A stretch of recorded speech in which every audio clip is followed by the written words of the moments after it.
What other significant event happened in the Prophet's life before his marriage? We see that when it comes to the Kaaba had a very special status in Meccan society, in the Arabian Peninsula, and in the world at the time. The Kaaba was first built by who? Who was the first to build the Kaaba? Adam alayhi salam. He was the first to build it. Then it was rebuilt by Ibrahim. وَإِذْ يَرْفَعُ إِبْرَاهِيمُ الْقَوَاعِدَ مِنَ الْبَيْتِ. The Quran tells us how Ibrahim alayhi salam, he built the Kaaba. The first one to build it was Adam. Then it was destroyed for many centuries or a number of years. Then Ibrahim alayhi salam was commanded by God to rebuild the Kaaba. Now throughout the ages, the Kaaba would commonly get destroyed, either by floods, by wars, by maybe erosion, by fires, by natural disasters, earthquakes maybe. So it would be common for the Kaaba to be destroyed and rebuilt. This happened during the Prophet's life. When he was young, in his youth, the Kaaba, according to historical reports, was destroyed. How was it destroyed? We've got two sources that tell us how. One says there was a flood.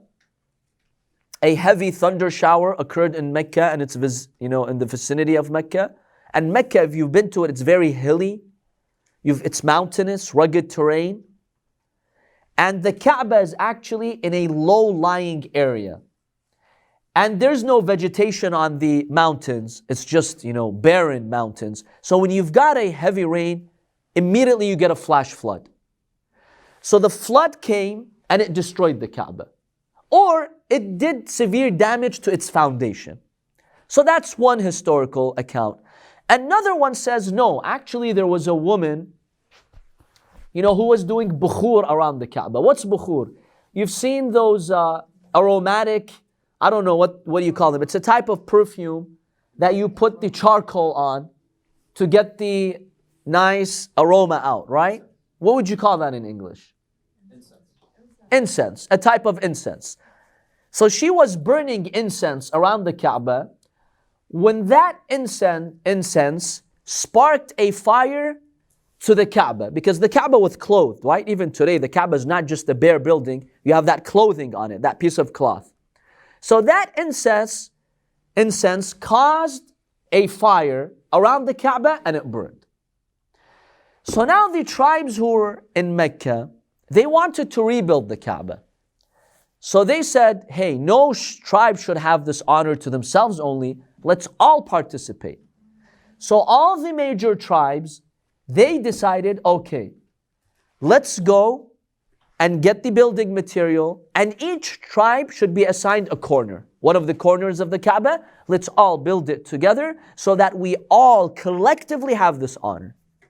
They agreed, no problems, everything went smoothly here. Then the time came to attach and fix the black stone, the Hajr al-Aswad, to the Kaaba. The black stone is a very holy stone. We have hadiths that this stone was actually delivered by Allah through an angel, Jibreel. He brought it down to earth. It comes from paradise. It has a heavenly origin. And the hadith says, initially, it was white like snow. But because of the sins of people throughout history, it became black. There's an angel that is constantly standing by the Hajr al-Aswad, witnessing for those who do the tawaf around the Kaaba. They circle around the Kaaba and they do their Hajj or their Umrah. And this angel will witness for you on the Day of Judgment that you came and worshipped Allah in this place. Yes. That's why if you see, for those who've gone to the Hajj, or if you've seen any documentaries about the tawaf, you see people when they finish one full round, because the round starts where? At Hajr al-Aswad. It's adjacent to Hajr al-Aswad, right? That's where the round starts. That's how you count 7 rounds. You start at Hajr al-Aswad, you end at the black stone. So when you finish the first round, you see the pilgrims, they turn their face to the stone and they talk to the stone. They give their salam. Allahu Akbar. You say your salam to the stone and then you talk to the stone. Amanati addaytuha. The covenant that Allah has placed on me, I have now conveyed it by worshiping God. وَمِيثَاقِي تَعَاهَدْتُهُ فَاشْهَدْ لِي بِالْمُوَافَاتِ. You actually talk to the stone and say, witness for me that I have done my Hajj. So now, they wanted to erect the black stone and attach it and fix it to the Kaaba. There was an argument. Which tribe is going to do that? Because now each tribe wants that honor to them. Because when you take the black stone and you put it on the Kaaba, that gives you superiority in Meccan society. That means you're in charge of Masjid al-Haram. You're closer to the house of God.